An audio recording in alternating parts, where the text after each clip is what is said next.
Bismillahirrahmanirrahim. Assalamualaikum warahmatullahi wabarakatuh. Saya di sini Gus Imperial ingin mempresentasikan sebuah materi. Yang pertama itu fungsi sumber daya manusia, yang kedua itu fungsi produksi, dan yang ketiga itu fungsi marketing. Di sini saya dari Stikom Rahma Bogor. Yang pertama-tama saya ucapkan terima kasih kepada Pak Samsuri sebagai dosen dan teman-teman sekalian yang saya banggakan. Oke, lanjut aja. Kita ke materi atau yang ingin disampaikan.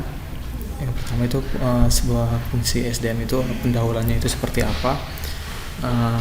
Sebuah organisasi dapat memiliki suatu rencana, namun bila tidak mempunyai orang-orang yang berkualitas yang akan melaksanakannya, rencana tersebut kosong belaka. Nah, maksudnya itu kita ketika ingin membuka suatu rencana itu memiliki orang-orang yang memang punya idenya mempunyai ide yang sama gitu, sepemikiran, sevisi misi. Nah, seperti itu. Ketika kita memiliki visi dan misi sama, maka rencana pun akan terlaksana yang berkualitas kayak gitu. Nah, di sini kan agar mampu bertahan hidup dan mempunyai prospek yang cerah di masa depan, harus mampu mengidentifikasi, menyeleksi, mengembangkan dan mempertahankan perusahaan yang berkualitas yang dimilikinya. Maka dari itu kita mempunyai tim yang memang benar-benar konsisten dengan bangunan dengan yang ingin dibangunnya gitu. Nah, seperti apa kayak gitu. Dan di sini adalah manusia adalah sumber daya terpenting dalam sebuah organisasi, sebab mereka menyediakan bakat, keterampilan, pengetahuan, dan pengalaman untuk mencapai tujuan organisasi. Sebagai seorang manajer sumber daya manusia, Anda harus dapat memahami penuh arti penting manajemen sumber daya manusia dan berbagai langkah strategik yang harus Anda lakukan untuk mendapat keunggulan dalam manajemen sumber daya yang Anda lakukan. Di fungsi SDM ini memang kita memiliki sebuah ide-ide yang memang ingin rencana kita maju gitu, dari segi perekrutannya tuh di sini dari segi sumber dayanya itu kayak gimana proses manajemennya gitu, perekrutannya tuh diseleksi kayak gitu, kayak diorientasi, pelatihan dan pengembangannya, penilaian kinerjanya, kompensasinya, keputusan yang berkenaan dengan pekerjaan, kayak gitu-gitu. Kita lanjut. Lingkungan hukum dan sosial budayanya. Lingkungan dan sosial budayanya itu tertera di Undang-Undang Nomor 25 Tahun 1997. Itu ada di Undang-Undang lingkungan hukum dan sosial budaya kayak gitu. Lanjut lagi, kita ke perekrutan, seleksi dan organisasi. Ketika kita ingin membangun sebuah bisnis dan ingin merekrut karyawan, itu yang pertama itu harus di proses seleksinya tuh kayak gimana. Jadi di proses seleksi ini kayak tadi tuh kayak dites dulu, di pelatihan dulu, di kayak magang lah, kayak penilaian kinerja itu seperti apa kayak gitu. Itu di proses seleksi dulu seperti itu. Dan habis itu yang kedua itu di orientasi. Di orientasi ini itu serangkaian aktivitas yang bertujuan untuk memberikan informasi pada karyawan baru yang dapat membantu mereka beradaptasi dengan perusahaan dan pekerjaannya. Jadi diberitahu oleh manajer atau supervisor atau teman-teman yang memang memiliki kinerja yang sudah lama terhadap karyawan-karyawan yang baru, seperti itu. Kita lanjut. Nah, kita lanjut ke pelatihan dan pengembangan. Pelatihan dan pengembangan itu memiliki tujuannya masing-masing. Di sini ada tujuan penelitiannya itu seperti apa, tujuan pelatihannya itu kayak pengetahuan dan keterampilan di perusahaan tersebut, memotivasi untuk memperoleh kesuksesan, meningkatkan kesempatan untuk perbaikan yang lebih lanjut, moral dan kebanggaan akan kemampuan dan kinerja yang dimilikinya, kualitas dan produktivitasnya itu seperti apa, kayak gitu. Di sini juga ada metode-metode yang ingin digunakannya, kayak gitu, kayak OTJ training, jadi on the job training. Jadi karyawan ini diberikan OJT. Jadi misalkan kayak perusahaan memberikan waktu kepada karyawan itu sendiri, misalkan seminggu kayak gitu, terus atau sebulan apa yang lama untuk beradaptasi di lingkungan karyawan di lingkungan perusahaan tersebut, kayak gitu. Dan yang kedua itu pelatihannya dalam kelas tuh, misalkan dalam ruangan tuh, jadi karyawan baru ini memang kinerjanya itu seperti apa sih, dilihatnya kayak gitu, apakah dia mampu melakukan pekerjaannya itu bagus atau enggak, kayak gitu. Nah yang ketiga itu flexible training. Jadi mendapatkan pelatihan dalam suatu kondisi simulasi yang mirip dengan situasi kerja yang akan dimasukinya. Ya di flexible training ini karyawan sudah masuk menjadi karyawan yang ada ikatannya dengan perusahaan tersebut, namanya itu PKWT, pekerja PKWT. Nah yang kedua ini tujuan pengembangannya ini untuk mempersiapkan seseorang menghadapi yang baru dan tantangan yang lebih besar pada pekerjaan lebih menantang, dan prosesnya itu merupakan hal yang lebih bersifat pengembangan mandiri yang tidak akan terjadi tanpa komitmen pribadi. Maksudnya tuh karyawan baru ini akan mendapatkan hal-hal yang memang belum mereka kerjakan sebelumnya di perusahaan, apalagi yang baru kerja gitu ya, baru masuk, pasti memiliki ide-ide yang baru atau konsep-konsep yang baru terhadap kinerjanya, terhadap suatu rencana kerjanya, kayak gitu. Lanjut kita ke penilaian kerja ini, yang menilai itu manajer atau supervisor, yang memang mereka akan bertahan atau tidak di perusahaan tersebut tergantung kinerjanya karyawan tersebut.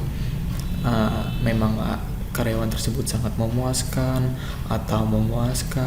atau cukup atau buruk dari segi manajemen waktunya, disiplin atau tidaknya karyawan ini tidak terlambat, pastinya gitu kan, manajemen waktunya kayak gitu. Apakah karyawan tersebut memang pantas dipertahankan, kayak gitu, kalau memang segi manajemen waktunya tuh dijaga, kayak gitu. Nah perilakunya itu seperti kayak gimana terhadap karyawan lain, kayak gitu. Dan pengetahuan yang dimilikinya itu seperti apa, cepat atau lambat terhadap kinerja yang karyawan tersebut lakukan, kayak gitu. Kemampuan komunikasinya baik atau enggak terhadap karyawan lain, terutama ke manajer, ke supervisor atau direktur lah, kayak gitu. Kita lanjut ke kompensasi ini. Karyawan atau manajemen sumber daya manusia yang meliputi sumber bentuk penghargaan pada karyawan, yaitu ada bentuknya itu seperti gaji dan upah, kayak gitu. Penghargaan Kompensasi itu penghargaan atau pelayanan tambahan terhadap karyawan gitu. Tujuan kompensasi ini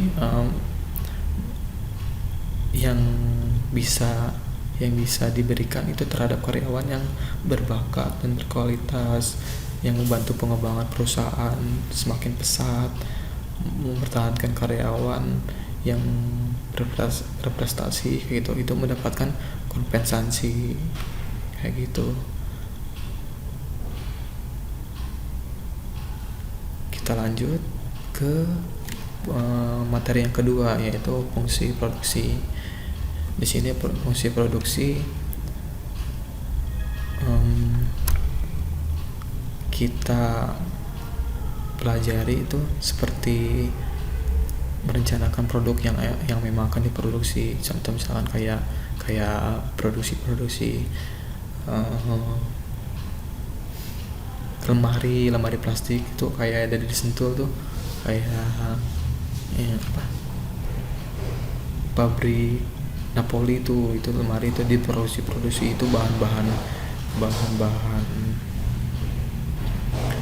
plastik kayak gitu, itu diproduksi.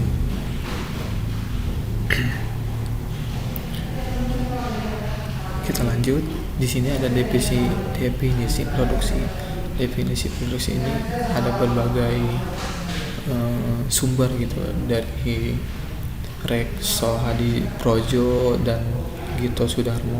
Itu produksi itu untuk menghasilkan barang-barang dan jasa-jasa sesuai dengan kehendak konsumen dalam hal jumlah, kualitas, harga, serta waktu. Itu menurut Rekon Hadi Projo dan Gito Sudarmo.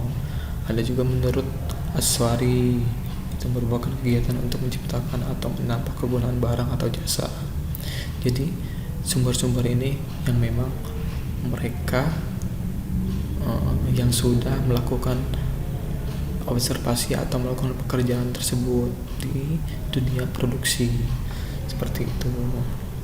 Kita lanjut ke kebutuhan produksi. Kebutuhan produksi ini yang pertama tuh ada bahan baku. Bahan bakunya itu ya kayak mungkin yang tadi saya bilang, ada bahan-bahan plastik, serbuk kayak gitu, untuk diolah menjadi bahan beku, bahan padat, itu diolah ke mesin biar yang mesin lakukan tuh sesuai kebutuhannya gitu. Apakah di sini tuh kualitasnya tuh baik nanti di serbuk ini gitu kan, di bahan baku ini kualitasnya baik atau mudah, atau yang kedua tuh mudah diperoleh atau mudah diolah atau kayak gimana, atau serbuk ini atau bahan bakunya ini harga yang relatif murah atau tidak, kayak gitu. Kita lanjut ke perencanaan produksi. Perencanaan produksi ini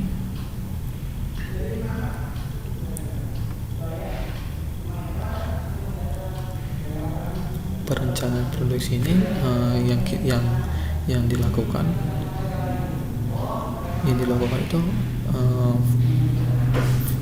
bentuknya tuh kayak gimana sih? Bentuknya tuh, waktunya itu, tempat dan miliknya itu kayak gimana.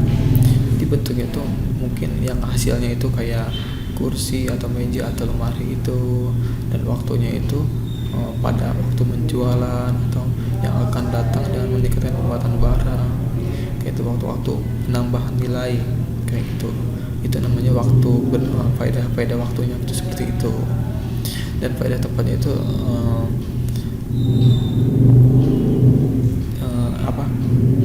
nilai-nilai penjualan bahan-bahan yang sudah jadi gitu, seperti lemari-lemari tadi. Faedah tempatnya itu seperti apa, pasar lah seperti itu. Faedah pemilik itu memiliki kepada pedagang itu, faedah milik itu pembeli untuk pemindahan, seperti itu, pemindahan dari pabrik ke toko atau seperti itu pemindahannya. Kita lanjut ke marketing. marketing ini dunia pemasaran atau penjualan, manajemennya itu seperti apa. Di sini ada pengertian pemasarannya, dan yang kedua itu manajemen pemasarannya itu seperti apa. Teman-teman bisa baca sendiri. Marketingnya itu seperti apa, konsepnya itu seperti apa, dan visi misi dari marketingnya itu seperti cara penjualnya itu seperti apa, kayak gitu. Kita lanjut ke konsep-konsep pemasaran penjualan. Konsep-konsep di pemasaran ini di yang pernah saya baca tuh kayak menekankan bahwa konsumen akan menyukai produk yang tersedia selaras dengan kemampuannya konsep produksi. Jadi marketing yang kita kerjakan terhadap atau memasarkan terhadap barang-barang yang kita jual terhadap konsumen tersebut menyukai apa yang kita lakukan, yang penjualnya itu menyukainya, kayak gitu. Di sini tuh menaruh perhatian terhadap konsumen pada kualitas produknya juga, gitu. Dapat membedakan kualitas barang merek yang satu dengan yang lainnya, gitu. Memahami produknya itu, jenis-jenis produknya itu, kayak gitu.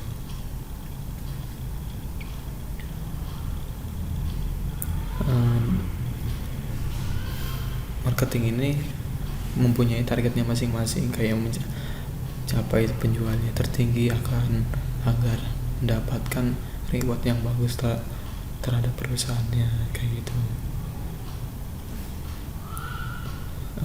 Terus tidak ada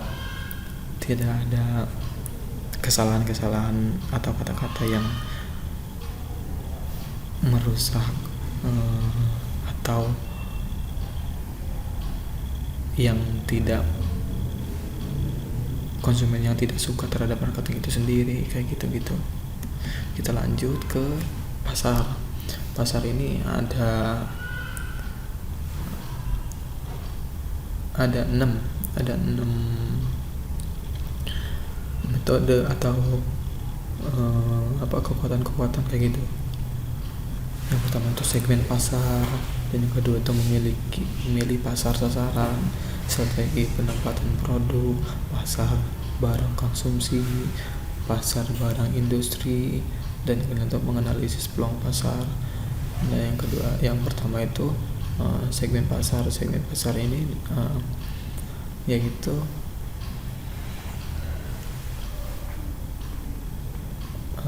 besaran pasar di suatu pasar itu terhadap barang tersebut berapa, kayak gitu. Menguntungkan atau tidak di pasar tersebut, di segmen pasar tersebut, atau menguntungkan atau merugikan terhadap segmen pasar ini, kayak gitu. Efektif atau enggak di segmen pasar ini, kayak gitu. Dan yang kedua itu memilih pasar sasaran. Kita bisa memilih misalkan di pasar tersebut, misalkan contoh kayak lemari tadi khusus lemari semua, atau bercampur beraneka ragam ke lemari atau bangku atau meja atau kursi dan lain-lain, kayak gitu. Itu memilih pasar sasaran. Dan yang ketiga itu strategi penempatan produk. Strategi penempatan produk itu disebutnya bisa nilai produknya itu seperti apa, nilai apa, maksudnya produknya bagus atau enggak, nilai pelayanannya, komunikasinya baik atau enggak, personal dan citranya itu yang tadi tuh baik atau enggak terhadap karyawan dan konsumen yang lain, kayak gitu. Harganya berapa atau ketahuan gitu biayanya terhadap penjualan yang ingin dipasarkan kayak gitu, waktunya dan biaya apa kayak energi gitu ya, energi dan biaya fisiknya itu seperti apa gitu. Dan yang keempat ini pasar barang konsumsi. Pasar barang konsumsi itu seperti sabun, gula kayak gitu-gitu, mesin cuci kayak gitu ya, untuk kebutuhan rumah seperti itu. Dan yang kelima ini pasar barang industri. Pasar industri ini tergantung 5 golongan ini. Mungkin bahan baku kayak komponennya, operasi, instalasi, dan alat bantu seperti lainnya. Itu pasar barang industri. Jadi bermacam-macam pasar, bermacam-macam barang tuh ada kayak gitu. Kita harus memilih apa yang ingin kita jual sesuai dengan produknya atau barangnya gitu, seperti itu. Dan yang keenam itu yang terakhir, menganalisis peluang pasar. Menganalisis peluang pasar ini seperti pemberian potongan harga kayak gitu, kupon berhadiah dan sebagainya untuk menarik konsumen yang ingin membeli produk kita kayak gitu.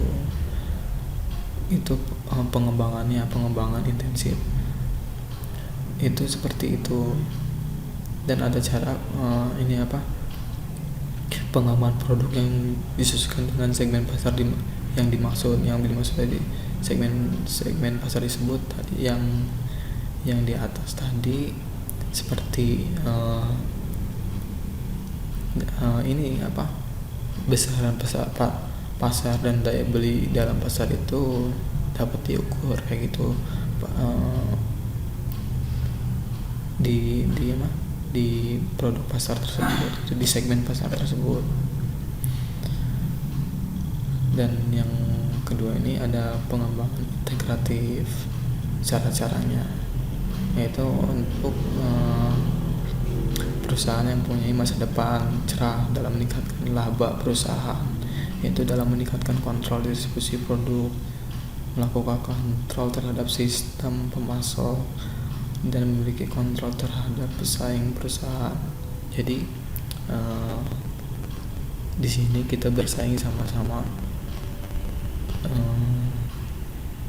dengan orang lain gitu, perusahaan orang lain, untuk melakukan pemasaran yang ingin dilakukan kayak gitu, berjuang, maksudnya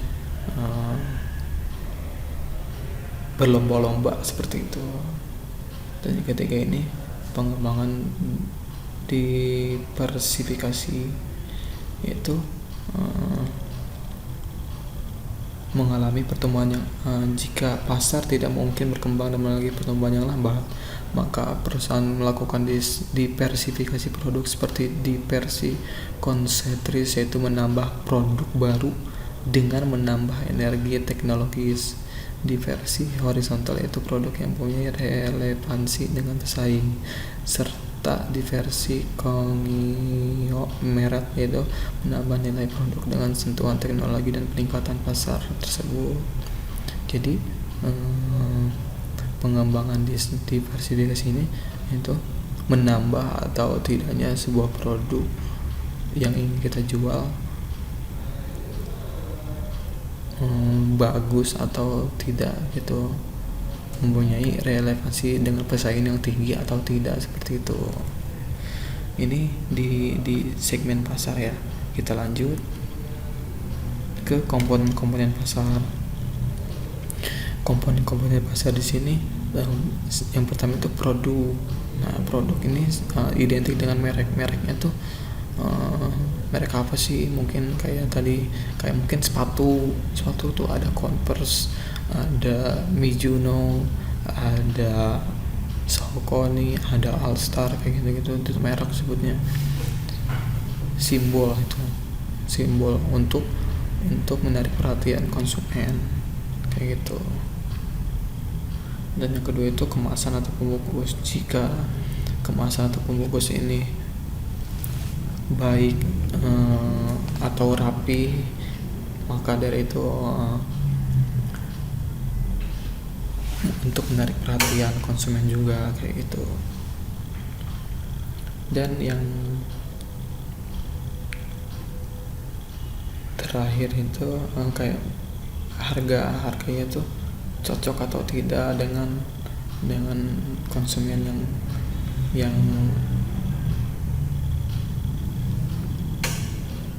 ingin membeli seperti itu.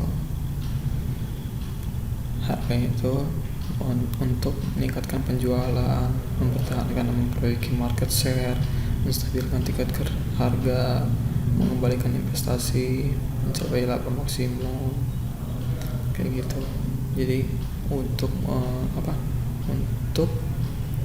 bersaing dengan harga dan sejenis yang sama dengan perusahaan-perusahaan yang lain kayak gitu. Kemampuannya yaitu untuk kemampuan membeli dari masyarakat. Jadi masyarakat yang ingin atau konsumen-konsumen yang ingin membeli terhadap kita seperti itu. Dan jangka waktunya perputaran dana itu kita balik modal atau tidak, atau merugikan perusahaan atau seperti apa kayak gitu. Itu adanya di komponen-komponen pasar. Kita lanjut ke pemasaran pada perusahaan jasa. Perusahaan pada jasa ini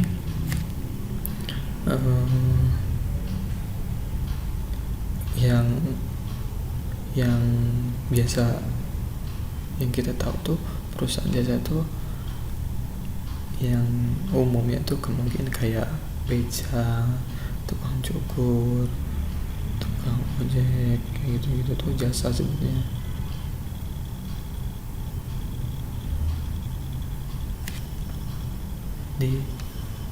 Di jasa ini ada karakteristiknya, yaitu yang pertama tuh tidak terwujud, tidak dapat dipisahkan atau diwakilkan, tidak tahan lama, aneka ragam. Itu aneka ragam tuh kayak tadi saya sebutkan, tukang cukur, jasa montir, jasa pengacara, itu disebut aneka ragam. Yang tidak tahan lama itu jasa dokter kayak gitu. Yang tidak dapat dipisahkan itu kepercayaan kita, atau mengunjungi dokter yang telah kita percaya, maka ia dengan gantikan dokter lain maka akan hilang kepercayaan kita. Itu tidak dapat dipisahkan atau diwakilkan seperti itu. Kalau yang tidak terwujud itu transportasi, misalnya jasa yang tidak dapat dirasakan secara langsung namun dirasakan manfaatnya, itu namanya tidak terwujud, namanya transportasi umum, taksi kayak seperti itu, ojek online gitu, Grab, Gojek kayak gitu. Itu pemasaran pada perusahaan jasa. Kita lanjut ke bagian terakhir, kesimpulan yang ingin saya sampaikan terhadap fungsi sumber daya manusia, fungsi produksi, marketing itu yang ingin kita miliki itu seperti apa, atau visi misinya itu seperti apa yang sudah saya buat itu.